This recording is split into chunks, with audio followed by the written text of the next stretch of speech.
Now I will introduce you about the Vietnamese baguette, which also known as bánh mì. First, let's talk about the origins and the ingredients. It was not until the mid-19th century that the baguette was first introduced into Saigon during the French colonial periods, and then it spread through the country's southern cities before arriving to the northern city of Vietnam. The Vietnamese sandwich is cheap meals and rich in calories and flavors.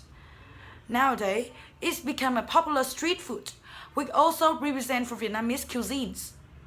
The bánh mì typically consists of meats, sausages, many vegetables such as coriander leaves, cucumbers, and pickled carrots.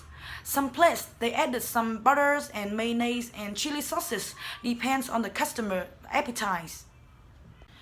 Now it's time to talk about the differences between bánh mì in different places, different regions of Vietnam.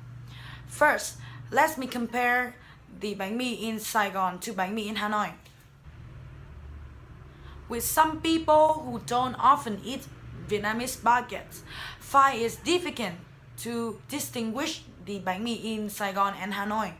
But for me, I can easily realize that in Saigon, the bánh mì seller often mixes the dried chickens and the crushed pork meatball in different spices in a unique style of Saigon.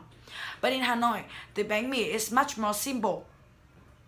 We only eat bánh mì with the eggs, meat, and some vegetables. And about the differences between bánh mì in Hội An and Hanoi is the unique style in sauces. Many people say that bánh mì in Hanoi is too dry because it has little sauces or no sauces at all. But in Hội An, the seller often put a lot of sauces inside the fillings.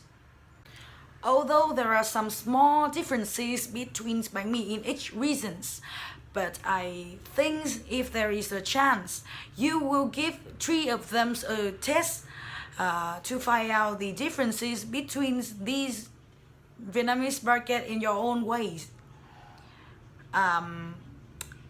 Vietnamese baguette is a queen of street foods because it can bring not only the cultures but also the peoples around the world together.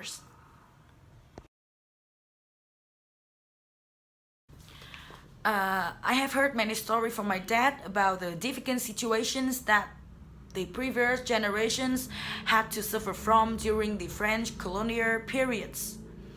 Well, Vietnamese people at that time were extremely underprivileged. They were rarely given any money to get the things to eat.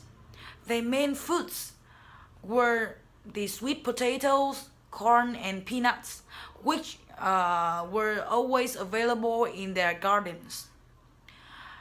My dad told me that in some lucky days, my grandma would give him some monies, about 500 dong, to get the things to eat. And then he would rush to the bánh mì store nearby to get himself one. The bánh mì at that time was extremely simple. It's only the small size of French baguettes, which was baked crunchy. Later, the seller transferred the fillings and they put more ingredients inside the bánh mì.